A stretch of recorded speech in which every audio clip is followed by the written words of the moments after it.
free willy-nilly, anybody can come and go as they please. Why is that their version of immigration? Because it's lucrative. There's a reason why the pro-life initiatives at the USCCB have the least amount of financial assistance and budget, whereas the refugee stuff has the most. Because there's no money in doing pro-life activism, but there's a whole lot of money in opening the borders. And why is it beneficial to the bishops? Well, because they have the resources to go to the borders and to send volunteers and to get involved and active, et cetera, et cetera. And why are they involved? Why are they getting money to do this? Because they're being used by the Democrat Party, which has a vested interest in maintaining an influx of new voters coming across the border.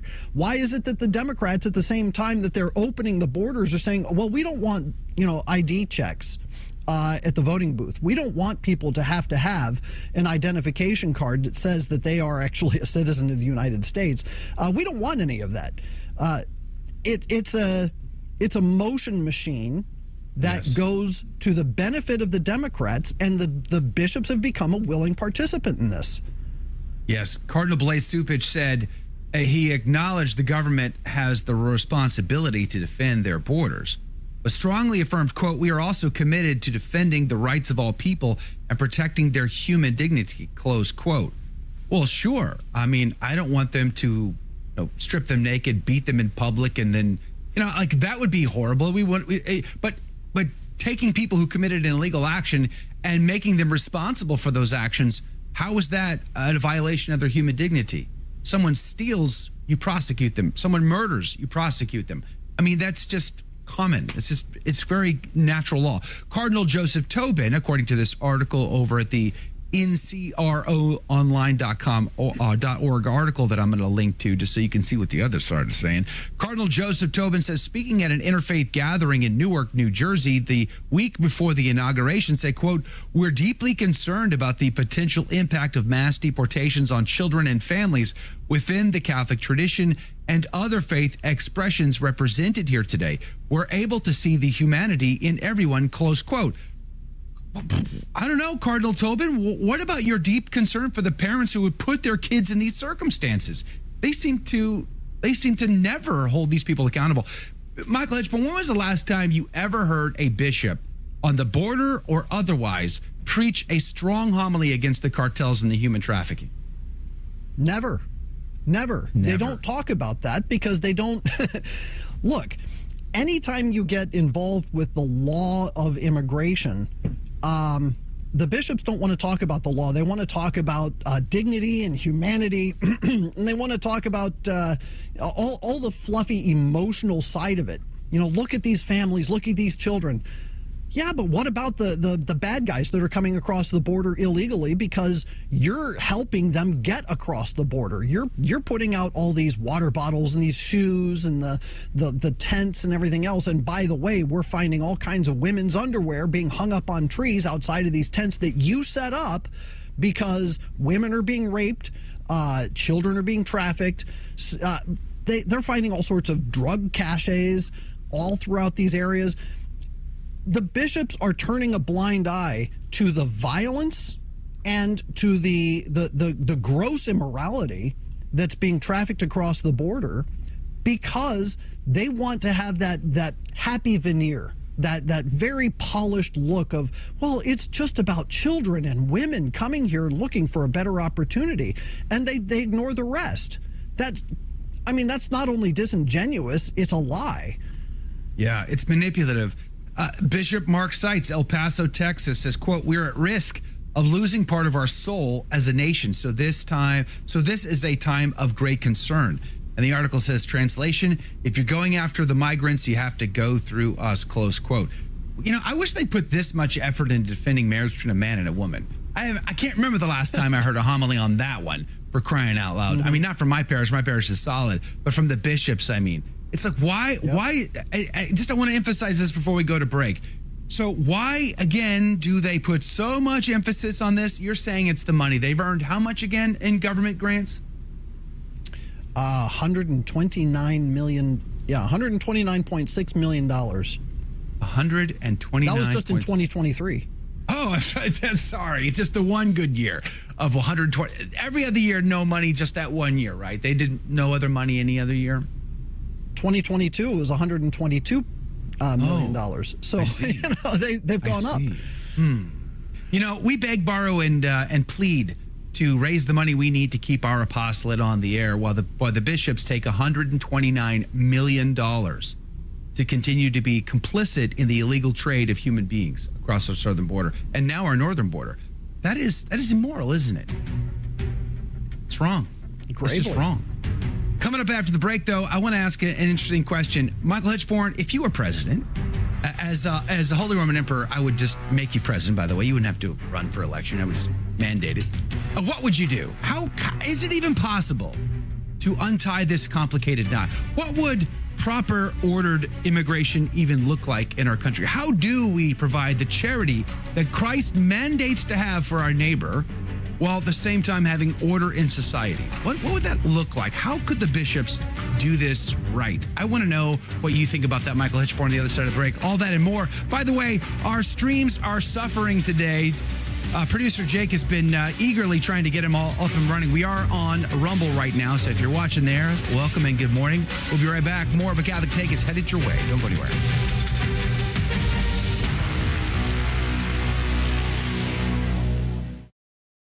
The Station of the Cross began broadcasting in Buffalo, New York in 1999. Since then, our listening areas have multiplied and expanded into several states. While our mission is to grow the Catholic faith through radio and other media outlets, our apostolate is supportive of but independent from your local diocese. Through your generosity, we are able to inspire countless listeners with the gospel and help lead them to a parish to be spiritually nourished by the sacraments. Catholic radio has just been a lifesaver for me. I still listen to it every day. I start my day with it. I listen to it all day long as much as I can. I am very grateful for it. It's just an amazing thing to have, as I am new to Catholicism. Obviously, it's not only helping me, but it's helping so many other people on their walk. Thank you. God bless you for iCatholic Radio. It has changed my life. Donate today at thestationofthecross.com. The month of January is dedicated to the holy name of Jesus. Jesus, name full of glory, grace, love, and strength. You are the refuge of those who repent, our banner of warfare in this life, the medicine of souls, the comfort of those who mourn, the delight of those who believe, the light of those who preach the true faith, the wages of those who toil, the healing of the sick. To you our devotion aspires.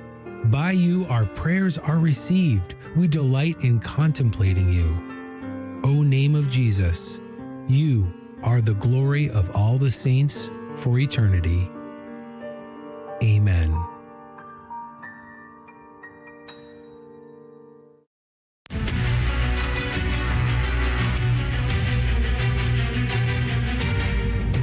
Be to Jesus Christ. Welcome back to A Catholic Take, a bold synthesis of information and inspiration. I'm your host, Joe McLean. Praise be to God.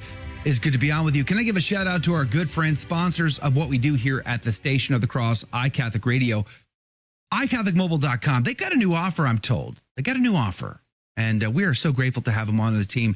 6 months free with every line, an unlimited number of any devices in the house. So for the next 6 months, if you sign up, mention my name, by the way. I think they take good care of you. That they'll give any number of devices on the plan for free. This is what I'm told. And then after that, it's like $5 a month with normal proceeds coming to support us, what we do here at the Station of the Cross.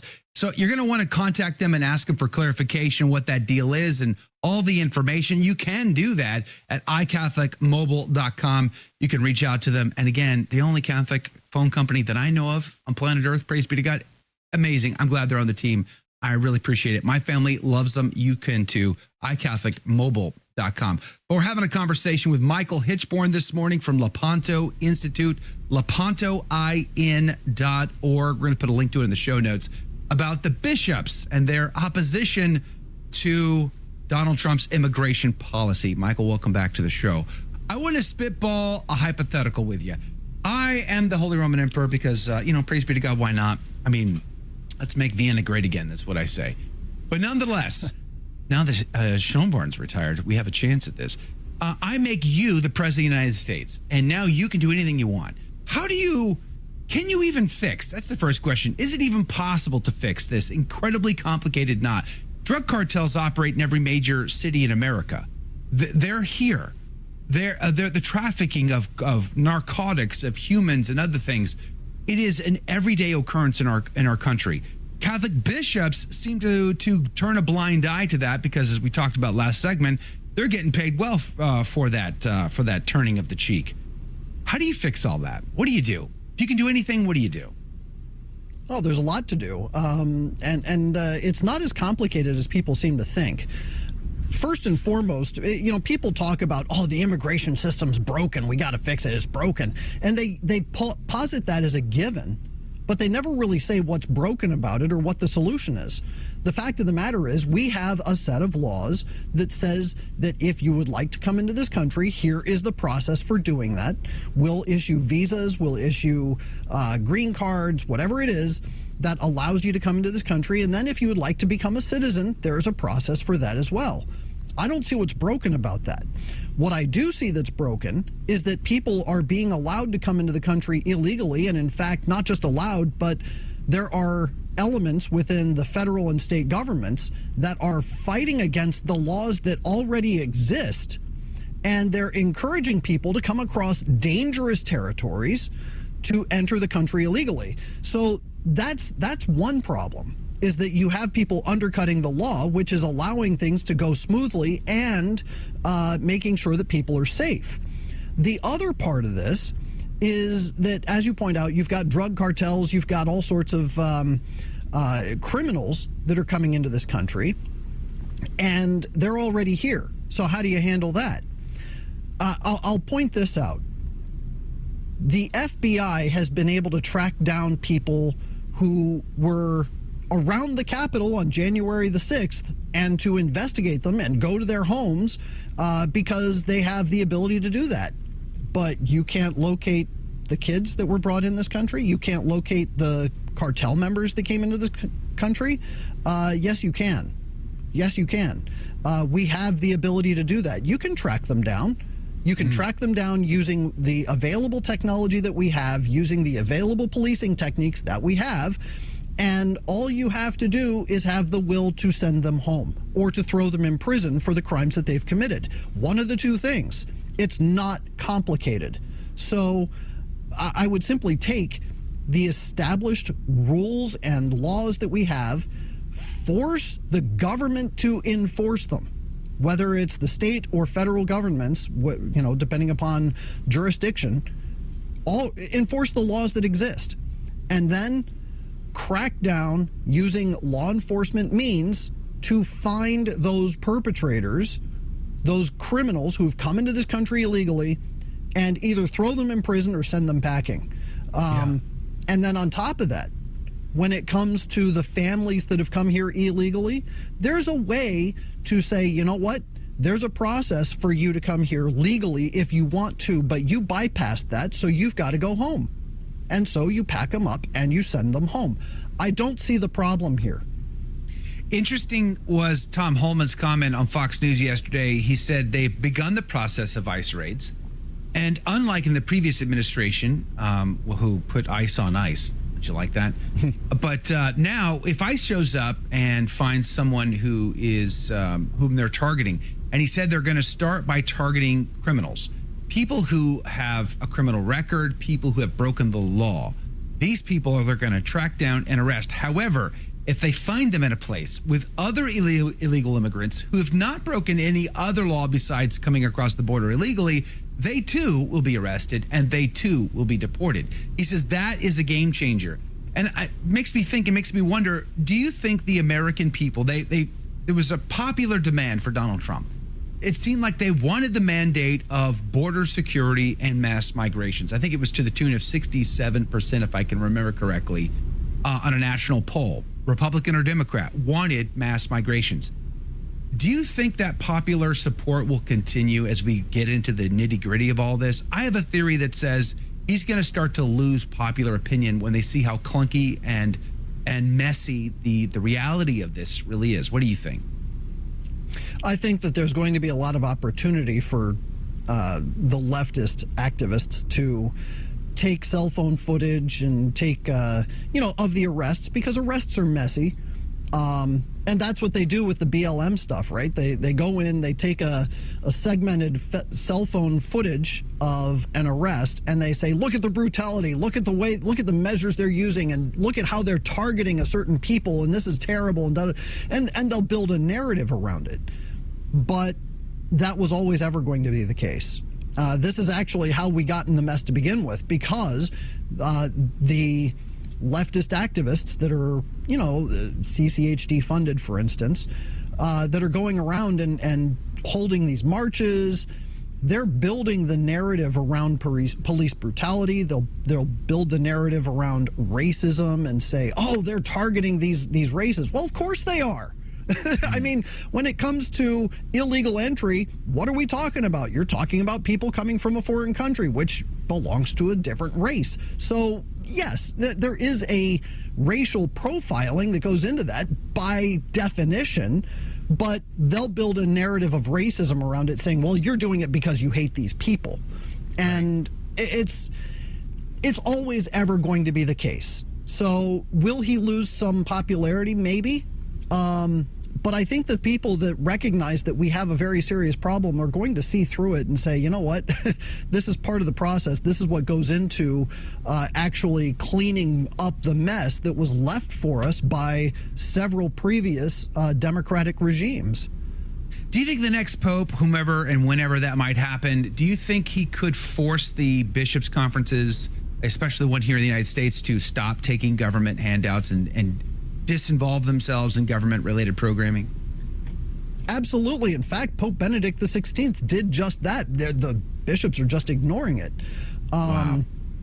It was, I think it was the motu proprio on charity that was signed by Benedict XVI that says specifically, bishops are responsible for ensuring that the organizations, the charities that they're in charge of, do not receive funding for this purpose, that purpose, or X other purpose that is immoral, and that if that funding agency is involved in these immoral activities, you are not to receive funding from them. Catholic Relief Services, Catholic Charities, the USCCB, they have an obligation not to be taking such funding, but they do. Amen. Amen. Well said. We're out of time on the radio side. We do have the live streams up and running again. Praise be to God. So we're going to go into the after show and continue our conversation and chat with you directly there. So if you want to be a part of it, let us know what you think in the com boxes. If you want to get in on it, you got to go to thestationofthecross.com/ACT. You can watch the live feed there. Tonight is the Bible study, 6:30 Central. I'm going to jump right in. You got to be on the email list, though. We'll see you there. God love you. God bless you. So what did you think of today's show? Let's discuss that right now in the after show. Your take on the after take. Comment, interact live with me and the team.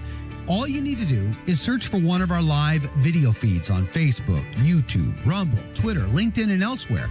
Simply search for the Station of the Cross, Joe McClain, or A Catholic Take. I'm looking forward to seeing you and interacting with you directly. It all starts right now. It's the after show. And we are so back. Welcome to the after show, everyone. And all our streams are finally up. Jake. And all our guests are back. It's great. Jake, I just want to know, why do you hate the live streams? Why do you did you scuttle them on purpose? You got to have a little fun once in a while. You got to keep them guessing. Are you Nancy Pelosi's cousin or some little younger nephew? You know how what's going on with the internet gets entitled. You got to remind them every so often that, is that what it was? They don't own our live streams. They're not owed our time. You know, we are a gift. We are a gift.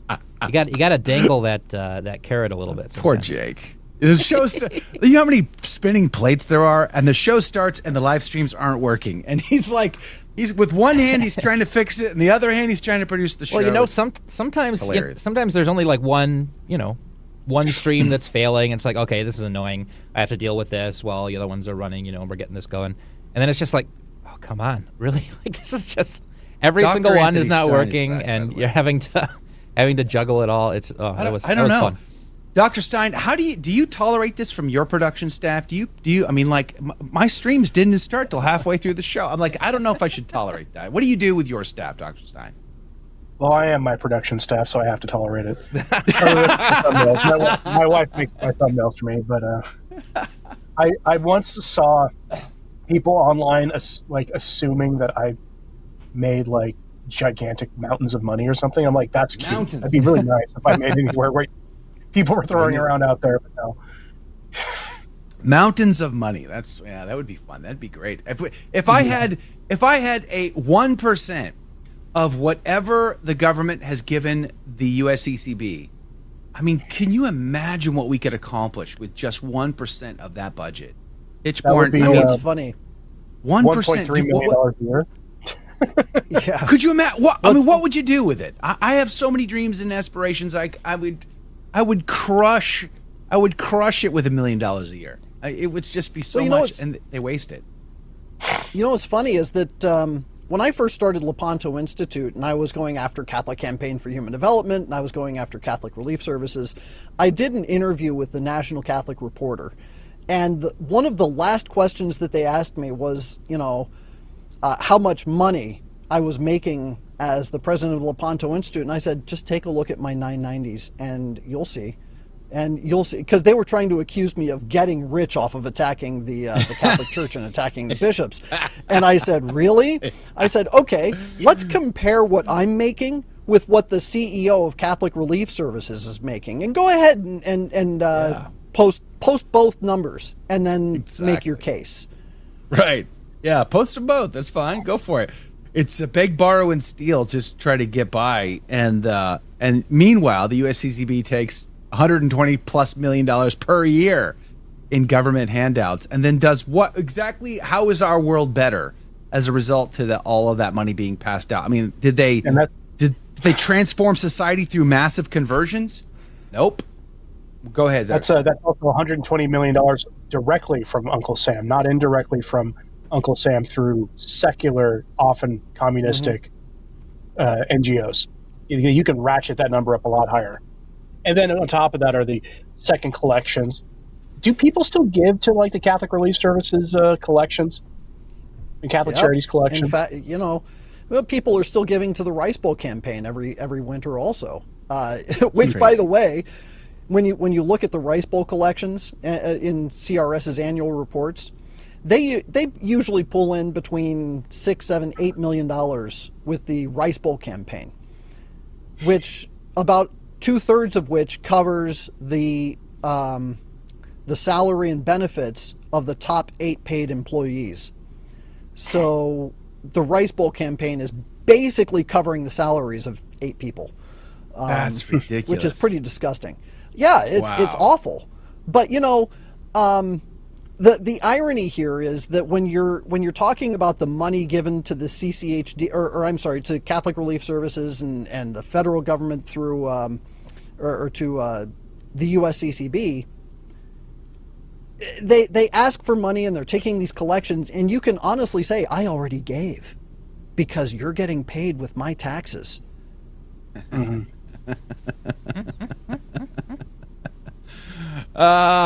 We live in such good times. I mean, it's not boring, and I think that's good. Praise be to God. Let me give some shout-outs here. Damon, good morning to you, Damon. Edward Clancy, good morning. By the way, did you guys catch that in Donald Trump's executive order, he used the word from conception? Yep. Female means a person belonging at conception to the sex that produces the large reproductive cells. Male means a person belonging at conception to the sex that produces the small reproductive cells. I mean, that's like a nod to... It specifically says a person. Yeah. That's what I was just going to point out.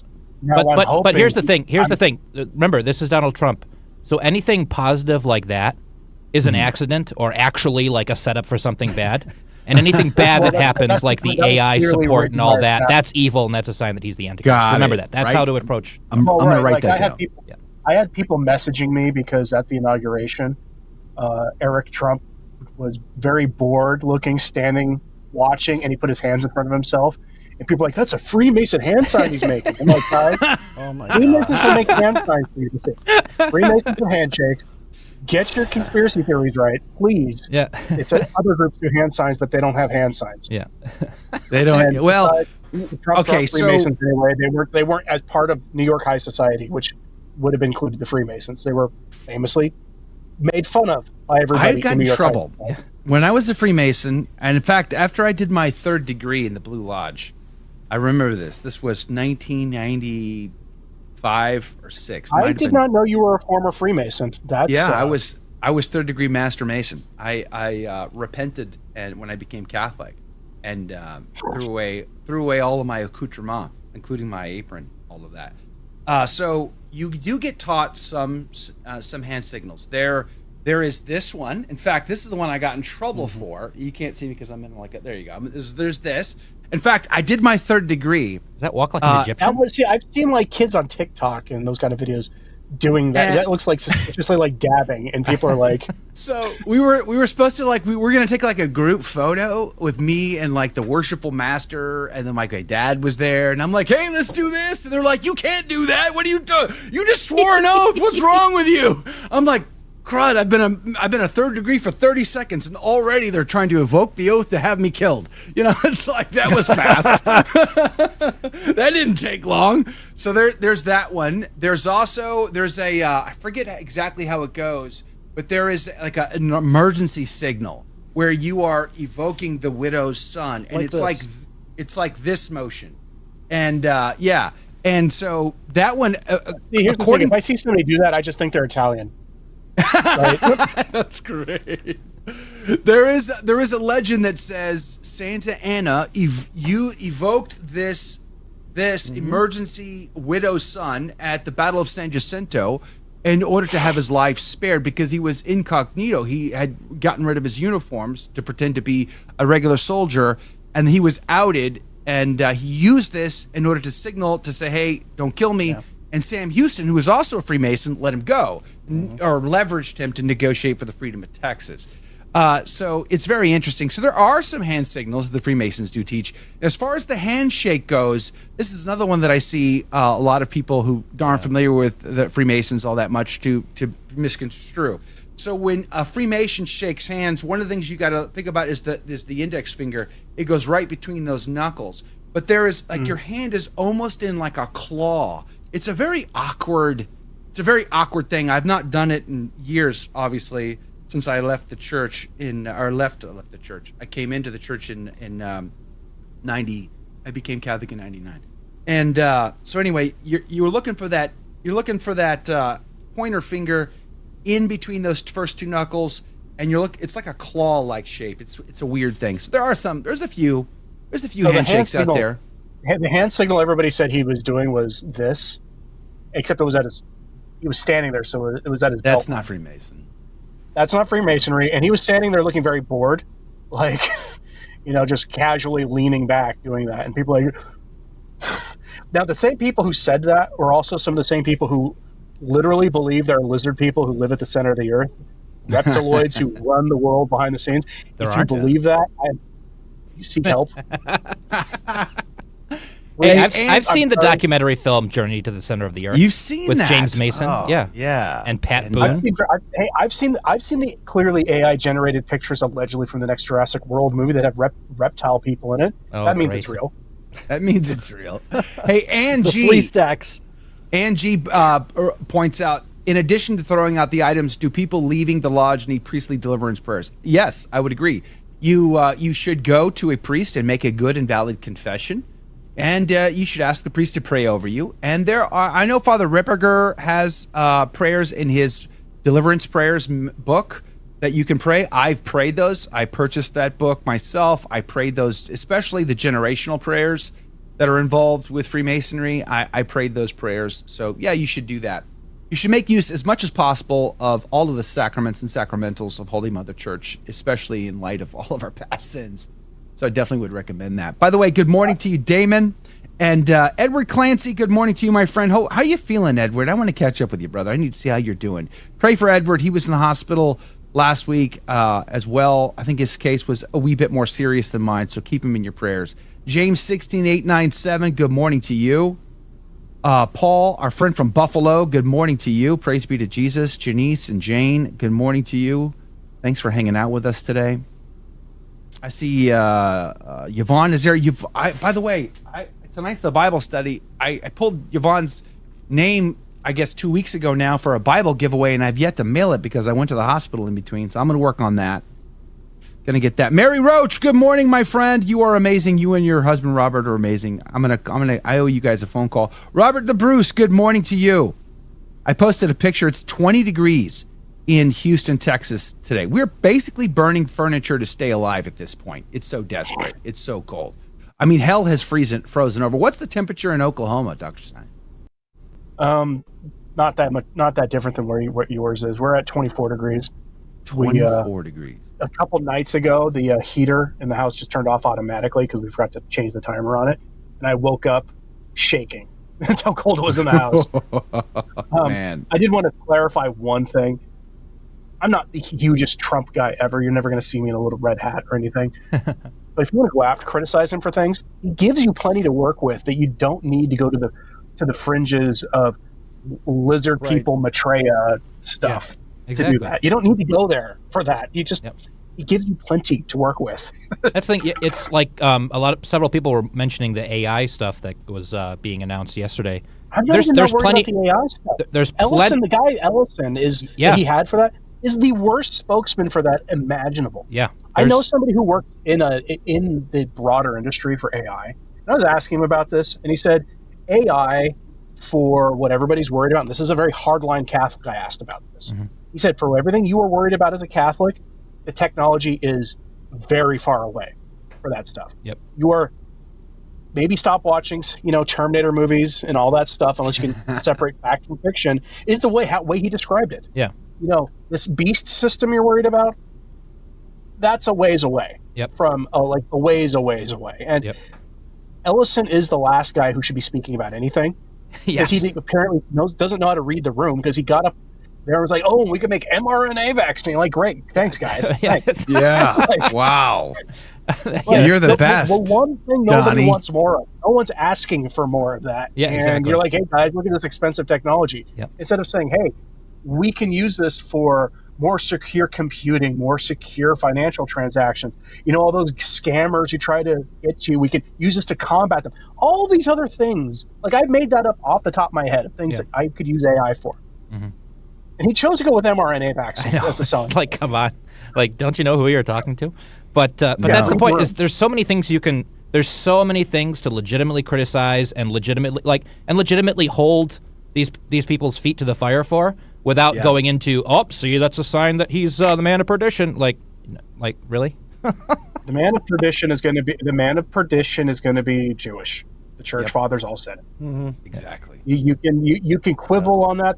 Some people are like, well, one of the tribes is Scottish because I read it online. So if I blink really hard, and I thought one of the tribes was Mormon. Donald Trump's the Antichrist. Ethiopian? They're not Ethiopians? I thought they were Ethiopian. Yeah, apparently. I thought one of the tribes was Mormon. By the way, the Nigerians claim Jewish ancestry, Israeli ancestry. Did you know that? The Nigerians? Yeah, very interesting. So who knows? Yeah, I know that. Yeah. They do. It's true. They do claim it. I don't know. Anyway, let me give some more shout. Karen Collins, good morning to you. Mike K, our friend from Virginia. Sunny Virginia. What's the temperature in Virginia today, Michael? I think last night it was about 8 degrees. 8 degrees. Wow, yeah. That's pretty chilly. It was perfect for me. I'm happy as a clam here. So. All right, you like the cold. I just wish that winter would extend into summer so we don't have anything over 80 degrees. So you want to move into San Diego then? Because that's where it gets. I used to live in San Diego. It's perfect weather in San Diego all the time, 24/7. It really is.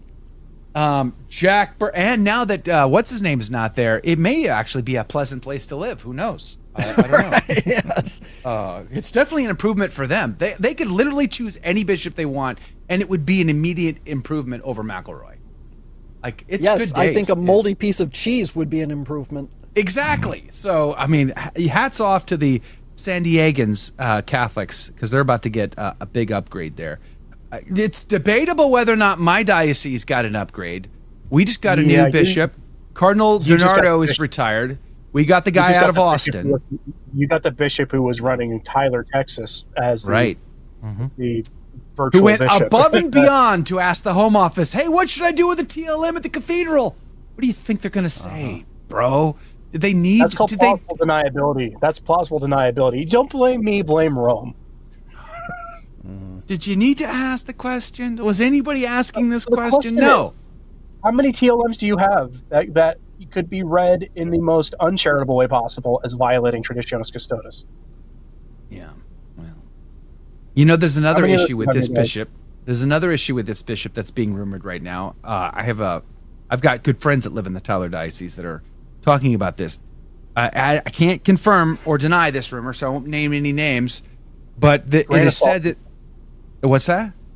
Take it with a grain of salt, since you can't confirm nor deny. But the sources are good. You trust them. Huge grain of salt. I trust my sources. But huge grain of salt. The homeschoolers. He may have an issue with Catholic homeschoolers. He asked them not to use any of the parish facilities. Mm-hmm. In Tyler, Texas. Just like McElroy. Just like McElroy. So... I'm telling you, everybody needs to remember what Cardinal Supich said they were meeting with Francis about last fall. They said... when Cardinal Supich, Tobin, and McElroy met with Francis in the fall, they said they were talking with him about the potential for having more open-minded, was the word they used, bishops in the U.S. Because the U.S. bishops are all considered too traditional, which is horrifying as a traditionalist to think about, because if they think a lot of these, frankly, spineless guys who, you know, you get talking to them, they think a lot of them are pretty good when you talk to them, but then the things they do as bishop are pretty bad. If that's too traditional for them, then we're on a lot of trouble. So, yeah. We're not in a place to assume your new bishop is good until they show that they're good. I hate to say that. Yeah, exactly. Mateus, good morning. Welcome back to the team from sunny California. Glad you got home safe and sound. Praise be to God. That's good. Jen Nugent, good morning. Honey West 25, good morning to you. Thanks for hanging out. A lot of people struggling to find the show. Where's the show? You got to blame Trajack Burden for that one. I mean, I don't understand why he hates our streams. I decided to keep him waiting. You know? That's all it was. It's like creating supply, limiting supply to increase demand. This is actually genius level stuff. This is what we would call in the Illuminati, like lizard people level. As Daniel Hyatt points out, the Star Trek episode where Captain Kirk had to fight a lizard person to the tune of Gaudete. Totally the same tune as the lizard Star Trek episode. Sharon, exactly. Like, it's the same tune. Christopher, good morning to you. Sharon Felton, good morning to you. Thanks for being on the team today. Glad to see you guys here. Thanks for let us know if you have any questions for our guest today. I'd love to hear them. I see a ton of people now on Rumble because of Jake's astute strategy. Edward Clancy, good morning to you. Says I bought stock in Rumble. Rumble is still a sad platform. We're glad to be on there, but I would not invest in Rumble. Speaking of stock, they're a little slow. Speaking of stock market purchases, there's a lot of evidence now being posted on X about Nancy Pelosi being complicit in planning January 6th, which means that she could be in a lot of trouble. Which means if you've been using the stock tracker that tracks her stock purchases for your investment strategy, and she performs something like 300% or something better than the market average, then brilliant. You might need to change where you're getting your stock information from. Yeah, exactly. Where was Nancy Pelosi at the inauguration? Did either of you see her anywhere? I never saw her anywhere. I didn't see her. At the certification, I think I saw her at the certification. She was using a walker. So this is a case of, remember, we're talking about a woman who's in her 80s now, who should be retired and spending time with her grandchildren and playing a lot of rosary. Yeah, and she should be praying the rosary a lot and getting right with the church. That's what she should be spending her time doing, but she's not. I was actually quite happy. I was quite happy for Joe Biden being done. He's done. He doesn't do anything now, right? He's go home, reconcile with God in his last days. I mean, like I'm actually kind of happy for him. What do you think, Michael Hichborn? I don't think he really realizes whether he's on vacation or working or anything else. His cognizance is clearly in decline. So I'm afraid that somebody of his condition is not even aware of what he's guilty of. So, but he's been pardoned. He pardoned himself, so he's good. You know, he walks into the confessional. He says, "Bless me, Father, for I have the thing," and that's right. So that's it. Oh man. So yeah, Jack, Pony Soldier. I mean, in all seriousness, though, I mean, is the guy capable of a valid confession? I mean, I think that's debatable now. Let's not forget, McCarrick got a complete pass by a judge because his cognitive decline allegedly was beyond the point of taking ownership of his crimes. So he gets to live his days fat and happy someplace while, justice isn't served this side of the heavenly veil. But it's coming, whether he likes it or not. Meanwhile, 90 and 100-year-old soldiers from Nazi Germany are still being rounded up and thrown in prison. Exactly.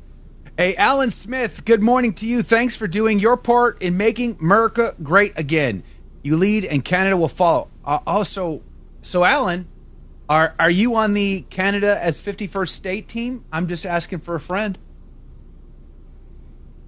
Are you okay with that? Let me know what you think. Alan, good to see you, by the way. Our good friend, Fulton Sheen ambassador. Praise be to God. Thanks for being here. I'm not so Canada sure. Over there. I'm not a fan of Canada's 51st state personally. Simply because it's a funny joke, but that's about it. Because one, they'd probably break into like 5 states, and you would end up getting pretty much a Democrat majority in the Senate at all times. Just from Toronto alone, a very narrow path to an electoral college victory for president for the GOP. Very narrow. Whereas right now, as things stand, more okay. You'd be much more okay with them as a territory? No, with giving them California, Washington, and Oregon. In exchange? No, just give it to them. No, hold on.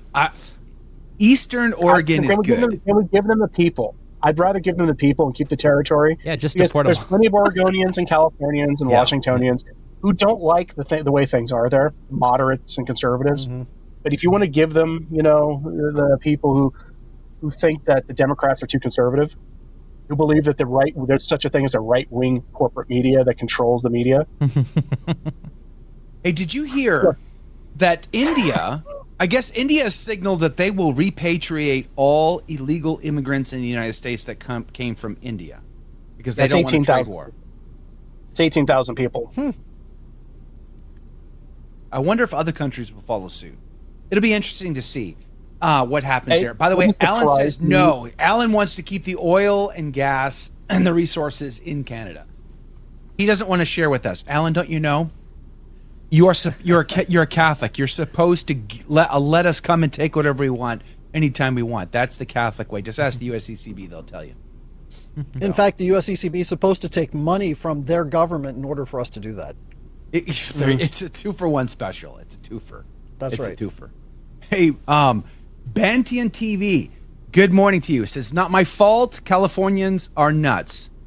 How do we know it's not your fault? That's my next question. That's my follow-up question. Yeah, how do we know actually it's not your fault? How do we know you're not the governor of California or Nancy Pelosi at this point? We're going to need to see some ID. Is it the governor's fault that California's nuts, or is it the nutty California's fault that that's their governor? I don't know, but I can say this. Now that Trump's in office, I can actually ask for ID, whereas before I couldn't. So I'm going to need to see some ID. I'm fully on board with they haven't had an honest election in California or Oregon in decades. Yeah. I've lived in Oregon as an adult, as a voter, and I noticed there were times where the outside the state polling showed the GOP candidate for governor either had a narrow chance to win or it was dead heat, and then they kept losing by almost 10 points. and they were like the pioneers of vote by mail. And I'm just saying, vote by mail was their holy grail to win, because they didn't expect to get Turning Point USA figuring out how to play the game. Right. Hey, was Pelosi pardoned? Does anybody know if Pelosi was pardoned? She did not get a presidential She was not. pardon. Adam she must Schiff feel got one. really left hanging out to dry. Now, okay, so pardon means they can't go to jail, but it doesn't mean they can't be called to give testimony. And now they can't plead the fifth. And if they don't show up, they could be put into jail for just like what's his name was, Steve Bannon was. They could be in contempt of Congress, right? So that's still an option. Yes. And if they lie, and if they refuse to answer questions on the stand, they could be thrown in jail for contempt of Congress. Right. And plus, also perjury. Perjury is a gigantic trap at that point. Once you've accepted that pardon. Let's make that part of the plan. Believe me, you know already that Rand Paul is going to summon Anthony Fauci, and he's going to hold that pardon in his hand and remind him of the consequences. And I want Anthony Fauci to go up there and lie. I do. I know that's not the most Catholic response, but that man needs to go to jail for everything he did before COVID.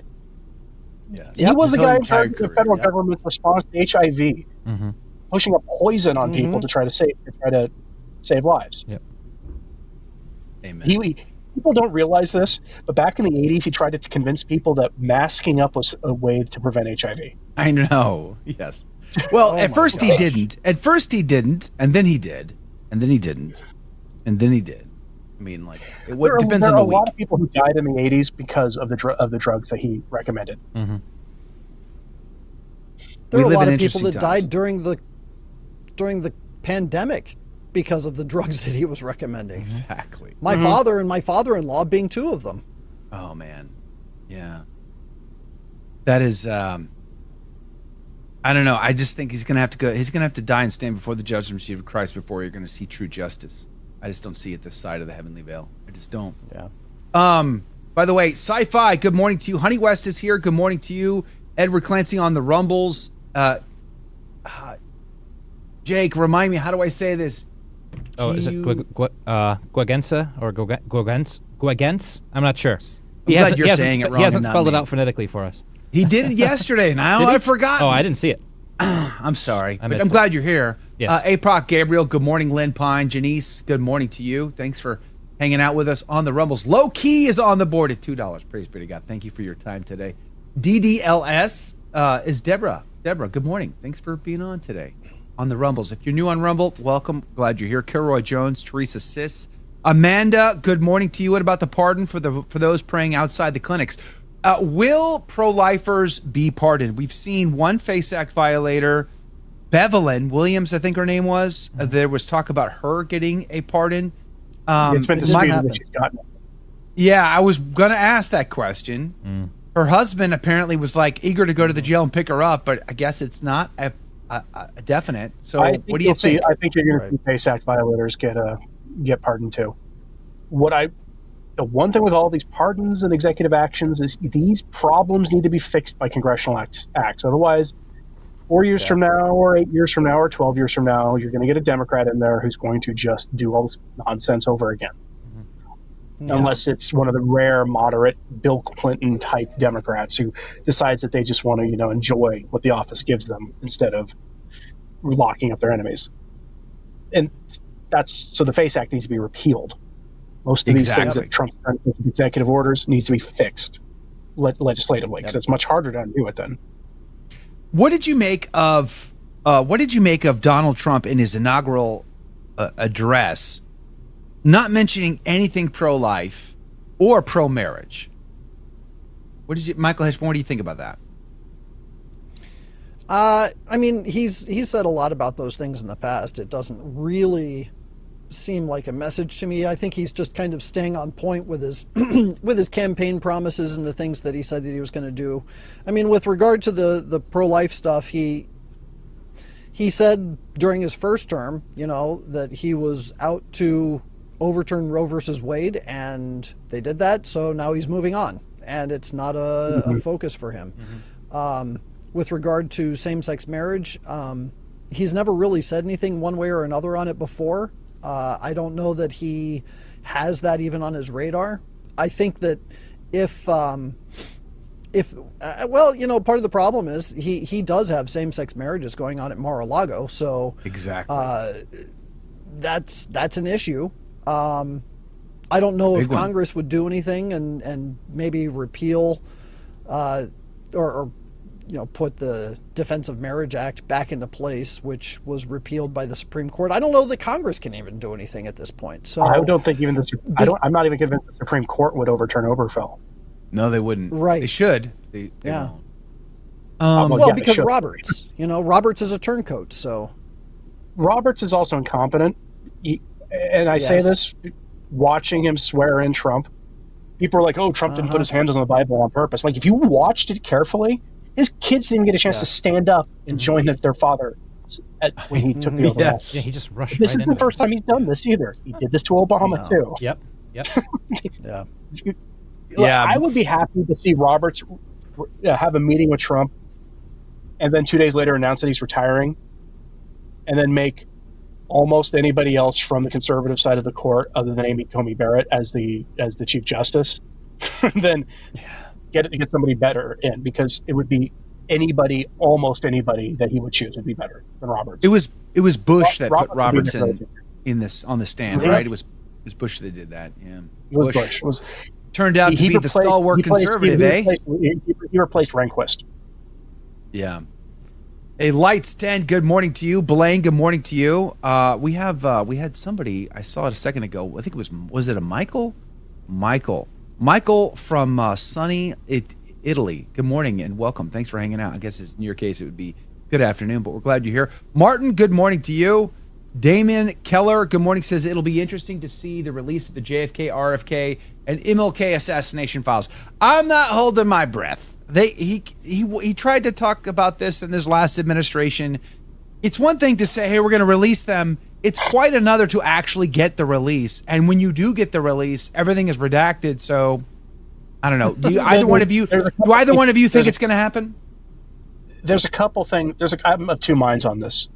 One, what kind of idiot who would do what we all kind of think they did in those cases would keep documented evidence of it. On the other hand, serial killers like trophies, which is just collecting evidence against themselves. So I don't know. You're not going to see any of that happen until Tulsi Gabbard and Kash Patel are resolved and other issues are taken care of first. You're just not going. It's certainly not going to be on this side of their confirmation. That's for sure. Yeah. I remember seeing. It was reported on social media that there were shredder trucks that pulled up in front of several federal buildings as soon as the election results came in. So I'm kind of Joe's mindset that they're not going to hold on to stuff that's incriminating. They're going to try and shred their way out of this. Kind of like what happens when all of a sudden a bishop is discovered to have shuffled around an errant priest. You get these shredded materials sent on to the incinerators. So the only way any documents are going to come out is if when Trump was in there beforehand, he was savvy enough to have copies made for himself, which would then explain like the attempt to raid him for his documents.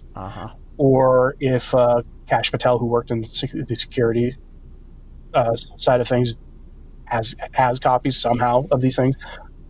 Otherwise, it would have made sense for them to shred those. But the other flip side of that is it's likely that if they were shredding anything, it was evidence of the things they were doing, things that people who are alive right now and working in the government did, that would get them thrown in jail. Which would, if I was, a deep state actor trying to avoid a prison sentence, that's what I'd be shredding. Would be the stuff that could be used against me, because there's only like 2 people left alive who were in the government at the time of JFK. So the priority would probably be, if we're shredding anything, let's shred evidence for why we invaded Iraq or what we were doing in Syria or the fact that our government was funding ISIS while waging war against ISIS. This weird, nutty stuff that our government has been doing for the last 30 years. Yeah. Catholic Courage Today. Good morning and welcome. Thanks for being on the team. Desi Gilly 68. What they can do is change the wording. It should read union, not marriage. I would. I personally would love to see Obergefell overturned, just like Roe v. Wade was overturned. I would like to see so-called conservatives, Republicans, defend marriage between a man and a woman. If we're going to say there can only be two genders, then the natural extension of that natural law would be there can only be marriage between a man and a woman. To suggest otherwise is just simply not a conservative thought. So I want to see conservatives be conservative again. I also want to see hot coffee in my cup, Alan Smith. I would love to see some more coffee, but unfortunately, by now it's all gone and it's still cold. But nonetheless, the show must go on and we keep cruising. Hey, Janice, good morning to you. Kilroy Jones, Angie, good morning to you. Alberto, good morning to you. Thanks for hanging out with us and being on the team today. Richard Corwin, good morning. Look at what happened to Nixon because of paperwork. What did either one of you see the movie Nixon? You guys ever see that movie? It came out probably 15 years ago. That's pretty good, Nixon actually. or Frost Nixon? I saw both. Oh, okay. I liked both, but Nixon is one of Frost Nixon is a very it's very easy to like character assassination of Richard Nixon. Yes. That's exactly right. Yeah, I still like that. Nixon's an easy it was punching back bag. when Hollywood was subtle. Yeah, they were being very nice to Nixon on that one. The other one, less so. It starred Hannibal Lecter as Nixon. Mm-hmm. Frank Langella played Nixon. Yeah, Frank Langella. I like Frank Langella. His Richard Nixon is almost as good as his Skeletor. It's almost, not quite, but almost. Yes. Yeah. Hey, man, what a terrible movie that was. Los Creole, good morning. Bantian TV, whom I allege is probably the governor of California, says, guys, why aren't more bishops resisting Francis? Well, they're afraid. They don't want to stand up. They don't want to get the Strickland treatment, is my opinion. Either one of you want to? Yeah, they get canceled for it. Yeah. That's about I talk it. about it all the time on my channel. They get canceled. They're 40 bishops or something have been canceled by Francis in the last 10 years. There's a trend in Italy with canceled priests now, isn't there, Dr. Stein? What do you mean? Are you talking like Sergei Domine, Viganos thing? Hasn't there been a rash of priests in Italy in particular lately? Or am I just over reading that? Oh, there have been some priests in Italy stepping forward and saying that they are Beni Plenists, basically. And then they give you which of the 100 versions of Beni Plenism you can be.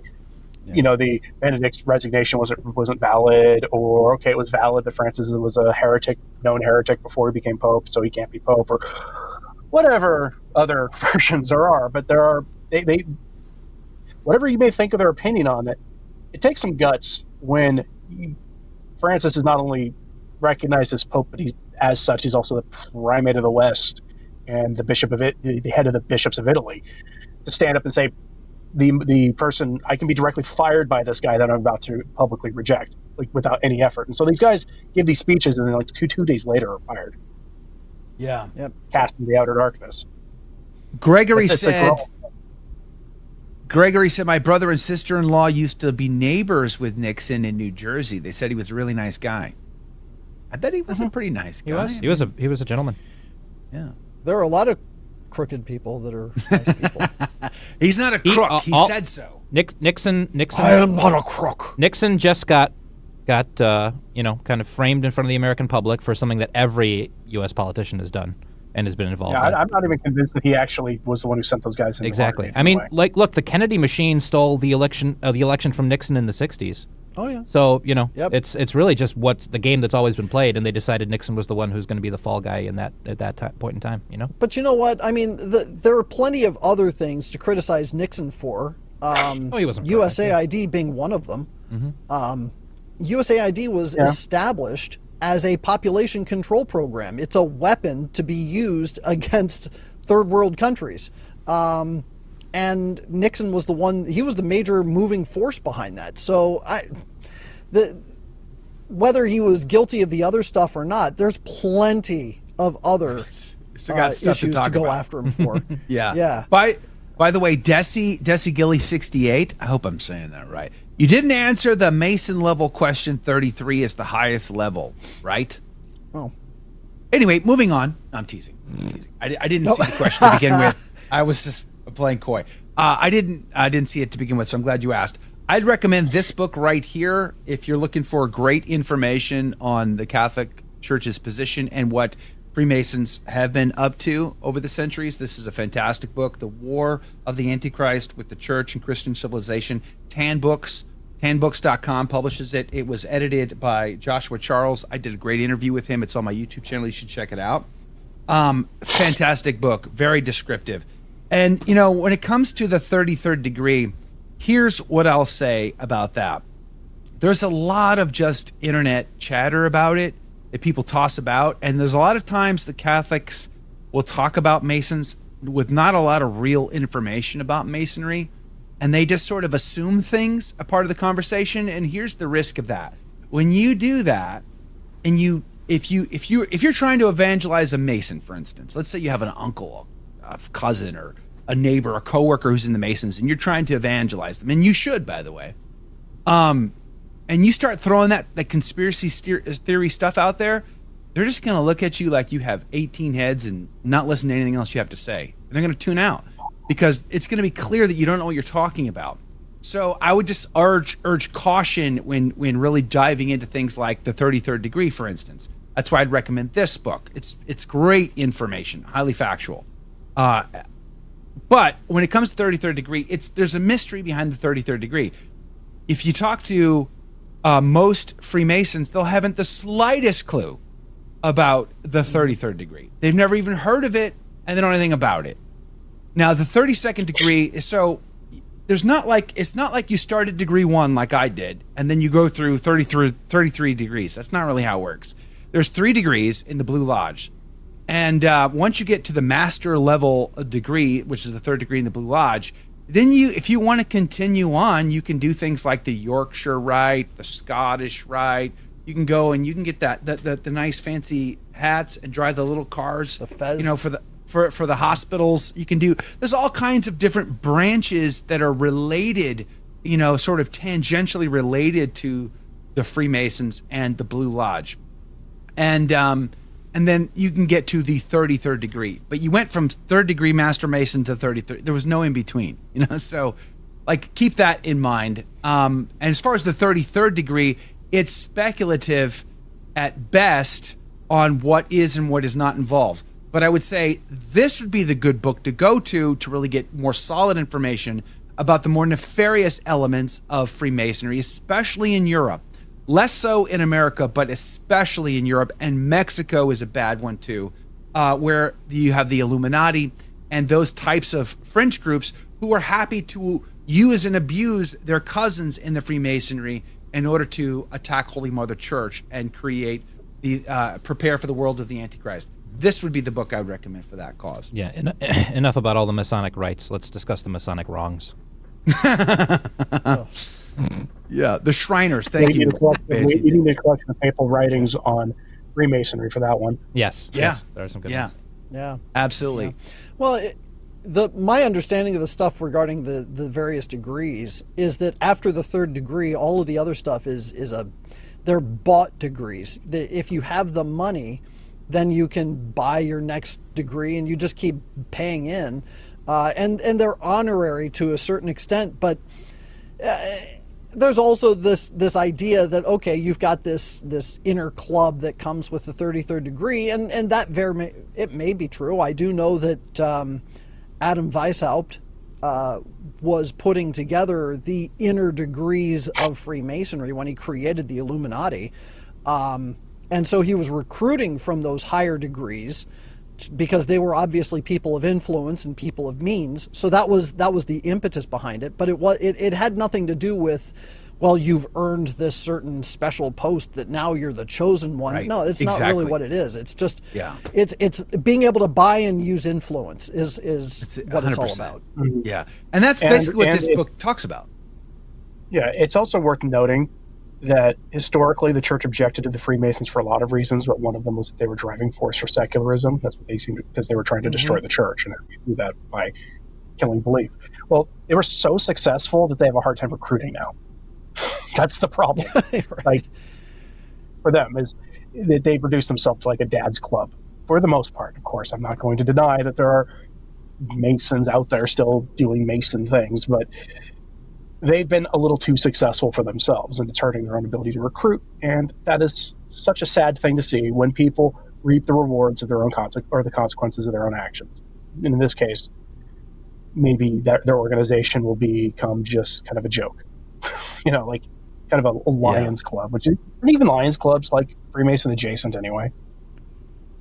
Yeah, the more dangerous element of Freemasonry is ecclesiastical Freemasonry, because once you have bishops that are involved in that particular club, then their actions and their decision making is predicated on undermining the authentic teachings of the church. That's where it's the most dangerous. Yeah, right. I'm more worried about the St. Gallen Mafia and the Lavender Mafia than I am the Freemasons, because those organizations have every reason to want to remain secretive and manipulate the church. Completely. The other ones, they don't need to. We live on Planet Freemason already. What happened to Julia Maloney? Where did Julia Maloney go? She's disappeared. She's no longer on social media. I can't find her. Can't connect with her. Wonder what happened to her. Her book, The St. Gallen Mafia, was an excellent expose of what was going on, but she's totally disappeared. I'd love to bring her back, John Paul Sandoval, but I can't find her. She's off the radar. She's gone. I don't know if it was Tragic Burden that scared her away. I have no idea. I am scared. But yeah, you clearly are. I have an idea of the diocese that she was living in, and I almost wonder if she got a talk from a bishop or something. Oh, wow. Isn't she in the Pacific Northwest? I've heard of that happening. Do you remember when what was it, Brian Holdsworth one day went onto Twitter and tweeted out that he was no longer going to critique the bishops and things, and he deleted all those videos. Yeah. People sometimes get the call. Alan says Julia is quietly raising her children and homeschooling.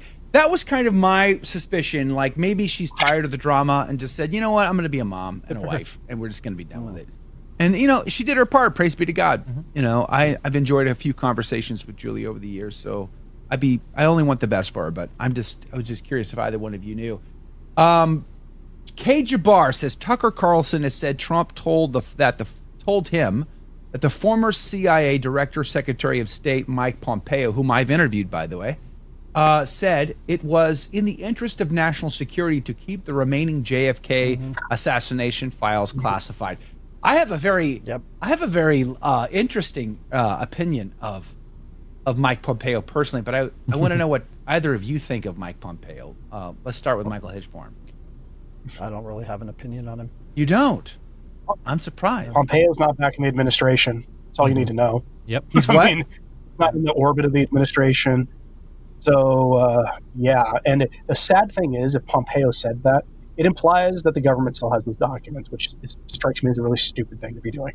You don't keep the receipts of your crimes, unless, of course, you are a serial killer. The Nazis and so do serial killers. Yeah. Pompeo is a politician through and through. Sharp as a tack, Pompeo is. I mean, I got to tell you, in talking to him, I was utterly fascinated to sit and talk to him. He understands statecraft. He really gets it. He understands how to work a room and how to work his audience and how to present himself and all the rest. I mean, truly a political animal. And the fact that, to your point, Dr. Stein, the fact that he's not in the current administration, that should tell you something. How about, former Attorney General Barr, right? A Catholic, nonetheless. Oh. So many in the previous administration. That was one of the criticisms we had on election night coverage when we did that, was Trump did not do that great of a job in his first term with his choices. He picked a lot of snakes in the grass. People. He trusted the wrong people. So we're going to see if this second term proves any better. What's her name? Pam Bondi. She's been put on ice. Not the right one, the wrong one. Is she going to get the nod? Maybe, maybe not. We'll see. Hedgeseth, we'll see. You think so? Yeah, that hold on hers for a week, and what the response that they've gotten from the Senate Majority Leader is the kind you want to see when they pull that stuff. Is he basically told them, don't make any plans this weekend. They're going to get as many people through as possible. So that if you want to put them all, in fact, the best way to do it would be to get all of them through their committees as quickly as possible, and then let them put their little 1 week hold on them, and then just 1, 2, 3, 4 all the way through in 1 day, 2 days, get them all done. and I'm surprised because I don't like the Senate Majority Leader.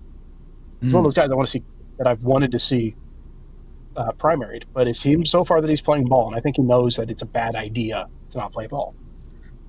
Hey, Stephen, Pompeo isn't Catholic. He's an Episcopalian, if I remember correctly. In fact, his staff told me, reached out to me, hey, he's not Catholic, right? I'm like, yeah, I just want to talk to him. He's a politician. Good grief. He's, I don't know. He's a very interesting character. I went through his autobiography, and it was super polished. It was very interesting, actually, to me. Whether you agree with him or not, I think is a secondary issue. I just found it very entertaining. I think you can still see that interview. It's on my YouTube channel if you want to check out my interview with Pompeo. I've had some very interesting conversations with some weird people along the way. I did get to meet A.G. Barr's wife once at a dinner in D.C., and she was a fascinating lady, to say the least. But his final days in the Trump administration, 1.0 was disturbing, I would argue. Very disturbing how he turned on his own boss, threw him straight under the bus in the whole thing. It was like, where's the... It's like there's no team loyalty whatsoever there. If these are the kind of people you're giving a job to, and you give $1 billion of our tax dollars to Big Pharma, come on, Donald. Come on, buddy. So were any of you saddened to see that John Bolton not only lost his security clearance, but also his security detail? Was anybody sad by that turn of events? Because I was not. Captain Walrus face is... seriously. If there's a man in the U.S. government with blood on his hands, it's John Bolton. He should be anyone who does the things he's done with a mustache like that should be put in the stocks and have his mustache, ritually shaved off in punishment, tarred and feathered. Someone made an AI video of Donald Trump shaving off his mustache. Actually,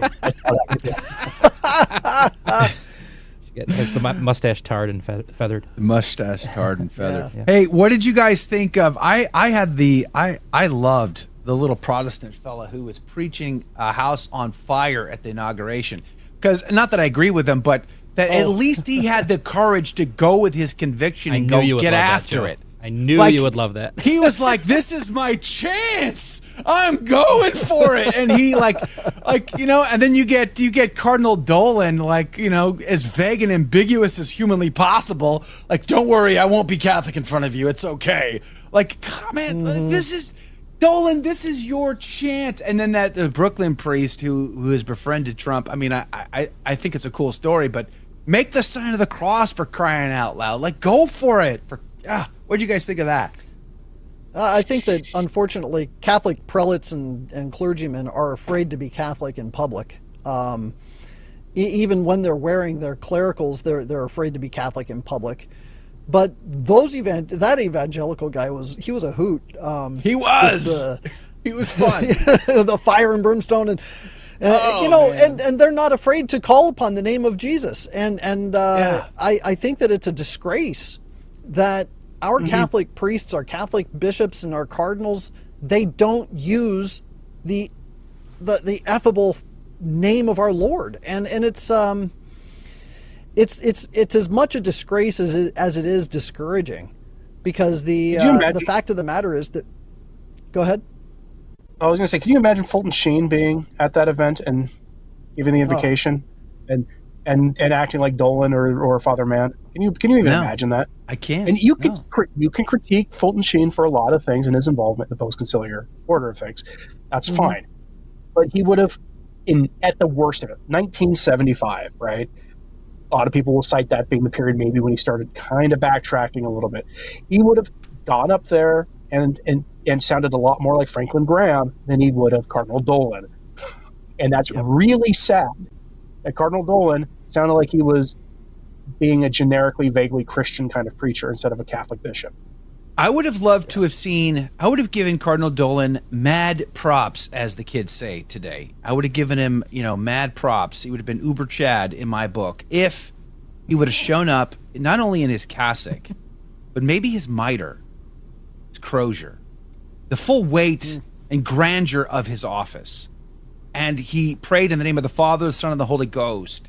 And he prayed for the conversion of our country and the conversion of Donald Trump. If he'd have gone for it like that young evangelical Protestant fella, if he'd have gone for it with the same vigor, not screaming or whatever, but gone for it with the same vigor, like, could you imagine how many of us today would have been like, that was the most baller thing we've ever seen? You know, like that.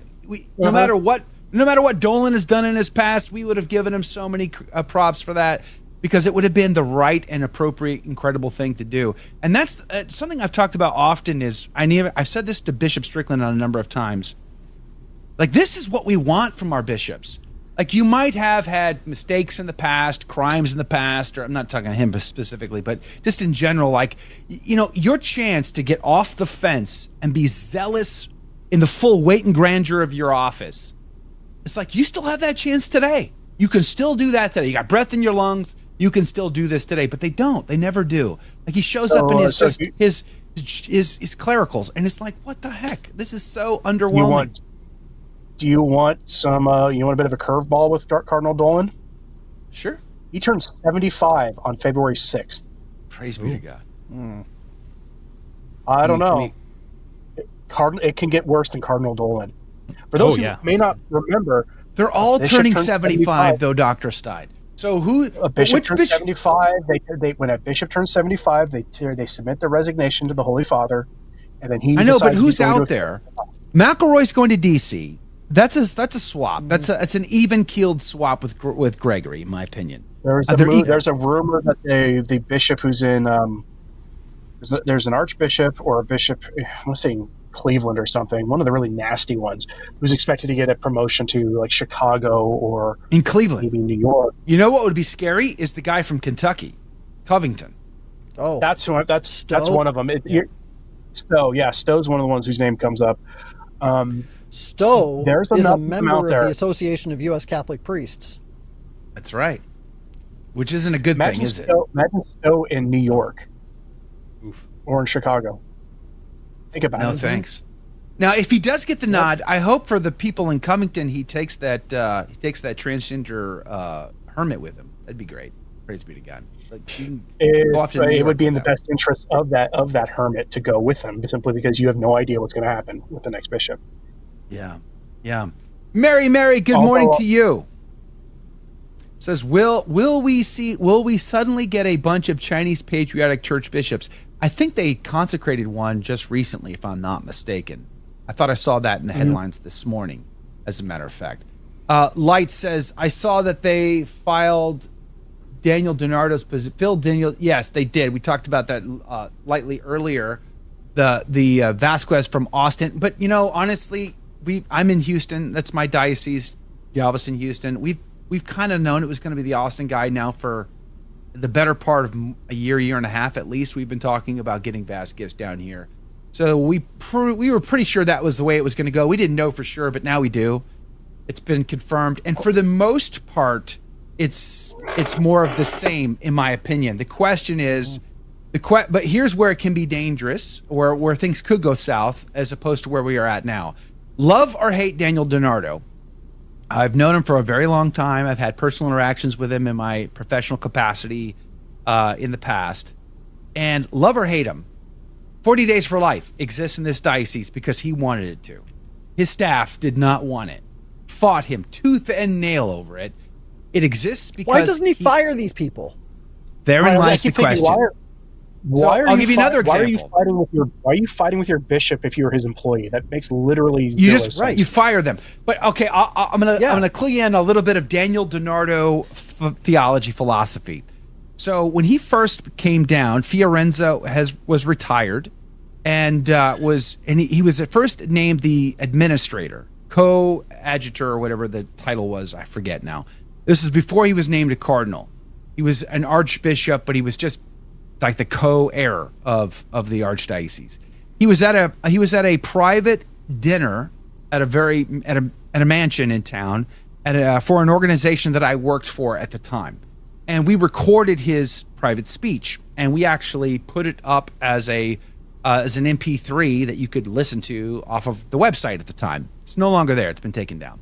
But in that speech, he said to this private audience, he said, he goes, if I asked you, what would you say is my number one job as Archbishop? He said, you'd probably say it's to teach and instruct the faith. He goes, but it's not. He goes, my number one job is to keep this diocese in communion with Rome. And I bring that up to point out, to go, let that sink in for a second. Because it begs the question then, okay, is the Archdiocese of Galveston and Houston in jeopardy of not being in communion with Rome? Like, is it on the precipice of schism? Like, is that what you're trying to suggest here? And in his world, kinda. Not really, but kinda, in the sense that the way he saw it was, and he would go on in the speech to talk about it, was you have Republicans and Democrats, conservatives and liberals, and they're at war with each other, and he felt his job was to hold the middle ground and keep them from killing each other. That's how he saw his job as the metropolitan and Archbishop in Galveston, Houston, and then of course Prince of the Church. So he wouldn't fire. That they were pushing that the Americans, that American Catholics were going to go into schism, because we're not. Right, exactly. So we're not even close to it, right? So he wouldn't fire the Respect Life coordinator who vehemently opposed 40 Days for Life. He would let her keep her job, but he would just undermine her by forcing the acceptance of it. He would the acceptance of the fraternities parish in this diocese. I felt like such a noob, such a I just didn't know these things were going on under the cover at the time back in those days. But I remember interviewing the pastor at the time, and I was really new to tradition at that point, and we're sort of talking on the radio at the time about some of these things, and he was like he's like, I have to be super careful. I just have to be super careful, eggshells. And I'm like, why? What's the deal? Like the reality was the staff at the chancery hated their presence in this diocese, loathed it. But the only reason why they got to exist and be here was because Cardinal DiNardo said they could. He made sure they could, because in his world, it's both and, not either or. Catholic radio as well. His chancery fought. Sheila Jackson Lee and the Reverend Jesse Jackson fought against the apostolate that I worked for to help found their station here. And they called us all racists because we wanted to start a station. The chancery was on their team and not ours. But Cardinal DiNardo made sure. So love him or hate him, he's that guy who does some things quietly you like and publicly does things that make your eyes bleed. Anyway, Jake's kicking us off to you. Dr. Stine, God bless you. Michael Hichborn, thank you. Let's pray for the good citizens and Catholics of Galveston, Houston, that this next guy is not going to be worse than that. Because he could be. It's possible. We'll see. We'll see you guys back here tomorrow morning. We're going to talk about satanic ritual abuse.